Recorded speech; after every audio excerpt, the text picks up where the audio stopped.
Good morning friend, शुभदास ब्लॉगमध्ये सगळ्यांचे स्वागत आहे. कसे आहेत सगळेजण मस्त आणि स्वस्तच असताल. स्वस्थ राहा, मस्त आणि मजेत राहा.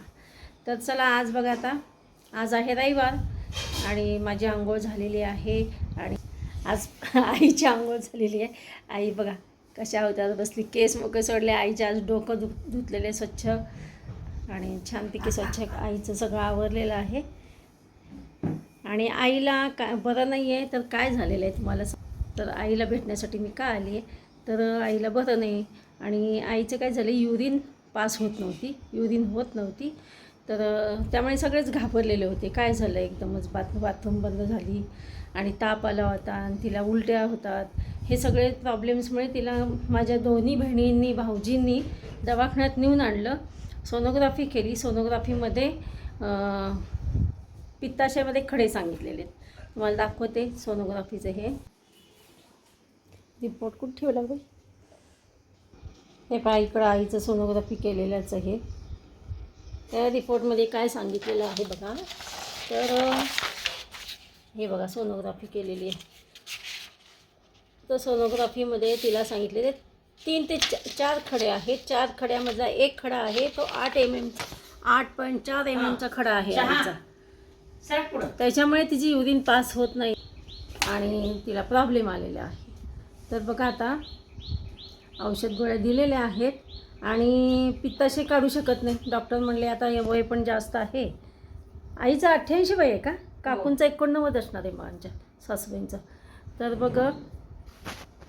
बघा आता आईचं पित्ताशय काढू शकत नाही. आता ऑपरेशन कसं करता येईल या वयामध्ये, म्हणून डॉक्टर काय म्हणले, ऑपरेशन नाही करायचं, औषध गोळ्या द्यायच्या आणि औषध गोळ्यांनी 6 महिने तर औषध कंटिन्यू घ्यावं लागेल आणि 6 महिन्यानंतर फरक काय पडेल म्हणजे. तर चालू आहे आता औषध गोळ्या, बघू आता किती फरक पडतो आहे ना. मोठी बहीण आमची सगळ्यांना घाबरून ठेवली होती. मग आम्ही घाबरले होते, काय डॉक्टर असे म्हणले तसे म्हणले.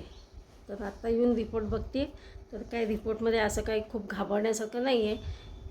तर लिव्हरला सूज आली आहे असं तसं तिने सांगितलं होतं ना गं. तर ह्या आणि बघा, माझी बहीण आईला सांभाळती. बाबांना पण हिनेच सांभाळलेलं होतं, बाबांचं हिनेच केलेलं होतं आणि आईला पण हीच सांभाळते. आईचं सगळं ही पाहती. आम्ही लांब असतो, काय त्यात सहभाग होत नाही. तीच सगळं बघत असते, तीच औषध गोळ्या सगळं आईला नेणं दवाखान्यात, आईचं करणं सगळं ती पाहत असते. तर बघा, अशा प्रकारे आईला काय झालेलं आहे, माझ्या आईला हे तुम्हाला सांगितलं आहे मित्रमैत्रिणींनो. तर त्यासाठी मी इकडे सोलापूरला आलेली आहे भेटण्यासाठी. तर म्हटलं एकदा जाऊन भेटूया, कळेल ना. एकदम घाबरलो होतो की नेमकं रिपोर्टमध्ये काय आलेलं आहे काय नाही ते. तर अशी माझी इकडे आई आहे. हे बघा, आईसाठी रसिका चाललं. आईसाठी मॅगी बनवली आहे सुषमाने. मॅगी खाती, गार होती. आत्ता आईचे केस बांधलेत. काय करते आता तू? होळी काढा म्हणलं. नाही, पहिलं ते मॅगी खा. गार होती, मॅगी खा. बहिणीने माझ्या ना मॅगी बनवली आईसाठी. घे ते, उचल, गार झालं असेल आता. हां, झालं असेल बघ ना. आहे गरम. हो का? तर आता आईला नाश्ता दिलेला आहे आणि मी देवपूजा केलेली आहे. बघा, मला ना आवडतं ना देवपूजा करायला फार आवडतं. का तर आईकडचे ना देव खूप छान आहेत असे, नाही का. बघा, ही मूर्ती आहे ना, दत्ताची मूर्ती, बघा किती छान आहे, मस्त आहे. मी आत्ता देवपूजा केलेली आहे.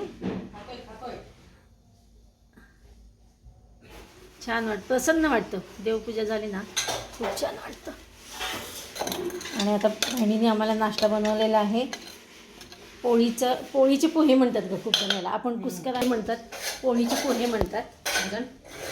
तर आता बघा, आता आम्ही नाश्ता करूया आणि आज निघायचं आहे मला. आमचा आईच्या घरचा परिसर बघा किती सुंदर आहे. छान वाटतं, फ्रेश वाटतं. इथं बाहेर जरी बसलं इथं ओट्यावर तरी छान वाटतं. चला आता निघालो बघा. मी निघाले आता घरी. बंद व्हायला लागलं, व्हिडिओ काढता बंद झालं. चला आता रिक्षा मिळेल. बहिणीकडे निघालो आम्ही आता, माझी मोठी बहीण. हे पहा, आता मोठ्या बहिणीकडे निघालोत. कारण का मोठ्या बहिणीला यायला वेळ नव्हता आणि मी तिला म्हटलं की मी जाता जाता येते आणि ती म्हटली जाता जाता तू येऊन जा माझ्याकडे. म्हटलं ठीक आहे, मी असं करते, जाता जाता तुझ्याकडे येते आणि मग तसंच मी एस टी स्टँडला जाते. त्याच्यामुळे मग आणि ती माझी मोठी बहीण ना खूप काही देत असते, मेटकूट, मसाले, तिखट. हे बघा इकडे मोठ्या बहिणीच्या घरी आम्ही दोघी पण पोचलेलो आहोत. बहिणीकडे गेल्यानंतर तिचा आग्रह फार असतो की तिने ना आम्हाला दोघींना पण थोडं का होईना खायला लावलं. असं आंब्याचा रस बनवला होता आणि आम्ही तिच्याकडनं खाऊन आता रिक्षामध्ये बसलेलो आहोत. चाललो आता एस टी स्टँडला. आता वाजलेत 12 वाजलेत आणि पोचेपर्यंत आम्हाला 12:30 तर होतीलच एस टी स्टँडवर.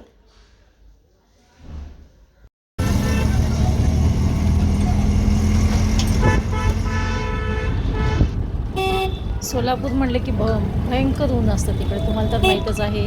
तिकडे तापमान टेम्परेचर खूप असतं आणि असल्या भर उन्हात 12च्या उन्हात आम्ही आता निघाली माझ्या घरी एस टी स्टँडला. आता हे पण मला फायनली गाडी मिळाली. ए सी गाडी बघत होते पण ती काही मिळाली नाही. जाऊ द्या म्हटलं, हिरकणी का होईना. त्याच्यामध्ये जास्त काही गर्दी होती या गाडीमध्ये आणि मी विंडो सीट घेतलेलं होतं. खिडकीचं सीट असल्यामुळे कसं तिथनं वारा येईल आणि घाम पुसून पुसून बघा स्किन नुसती ना आग आग होत होती.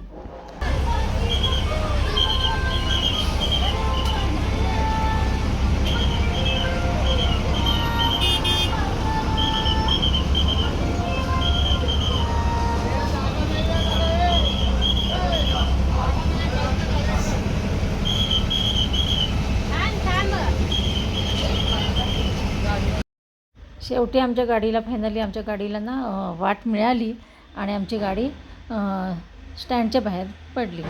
अशा प्रकारे बघा मी एक दिवसाचंच फक्त धावती भेट आईची घेतली आणि कसं असतं डोळे भरून पाहिलं ना आपण आईला की चला बाबा कशी अवस्था आहे काय हे आपण डोळ्यांनी पाहिलं तर बरं वाटतं. म्हणून मी एक दिवसासाठी का होईना मी गेलेली होती सोलापूरला, या कारणामुळे की माझ्या आईला मी माझ्या डोळ्यांनी बघू दे की तिची अवस्था काय आहे, कशी आहे कंडिशन.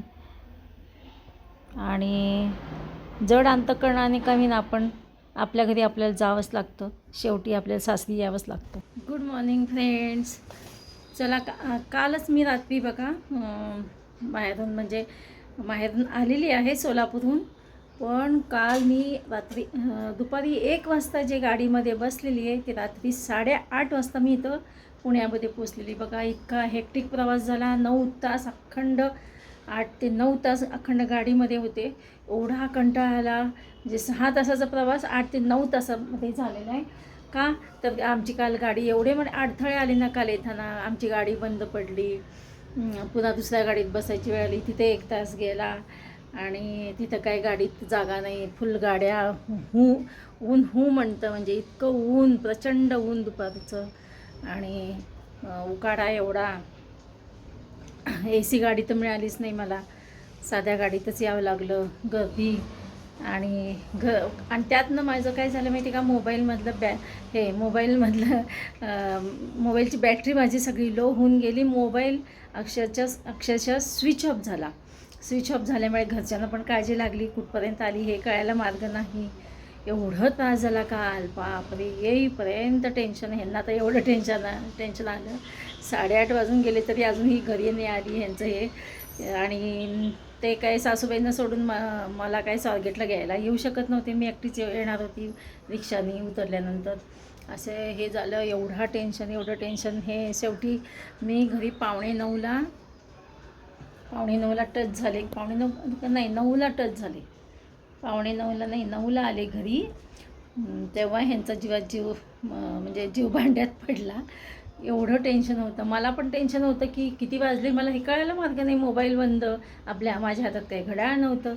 तर अशा प्रकारे शेवटी मी रिक्षावाल्याला विचारलं की दादा किती वाजले म्हणून. ते म्हणले 8:30 वाजले. बापरे म्हटलं, 8:30 रिक्षातच वाजलेले आहेत, अजून घरी जाईपर्यंत अर्धा तास, म्हणजे 9 वाजता बरोबर मी आली इथं घरी. तेव्हा सगळ्यांच्या जीवात जीव आलेला. आणि कालचा माझा प्रवास असा झाला बघा. आईची तब्येत काय म्हणजे चालूच आहे. मी तर तुम्हाला आईचं दाखवलेलंच आहे कशी आहे काय ते. पण काल मी इथं घरी आल्यानंतर काय झालं, ती तिथून निघाले आणि दुपारी ती तापाने फणफणली, एवढी तापाने फणफणली की तापात ती बडबड करू लागली. आणि माझ्या बहिणीला काही सुचेना, तिची काही युरिन झालेली नव्हती. तर बहिणीला पण टेन्शन आलं, युरिन झाली नाही. आणि नंतरनं तिला तापाचं औषध दिलं, गोळ्या दिल्या आणि पट्ट्या ठेवल्या डोक्यावर आणि हळूहळू ताप उतरला. 6 वाजता काही ते ताप उतरला. दुपारी 3 वाजता काही ते चढलेला होता काही. मी घरातनं निघेपर्यंत ती व्यवस्थित होती. दुपारीच ताप तिला अचानक चढलेला आणि नंतर तिची युरिन, मेन म्हणजे युरिन झाली तिला, काही का असेना. आता औषध देणं चालू आहे, बघूया काय फरक पडतो काय नाही ते. चला, तर कालचा माझा प्रवास एवढा कठीण होता, एवढा कठीण गेला मला. चला तर मग भेटूया अशाच नवीन एका ब्लॉग्समध्ये. तोपर्यंत बाय बाय, टेक केअर.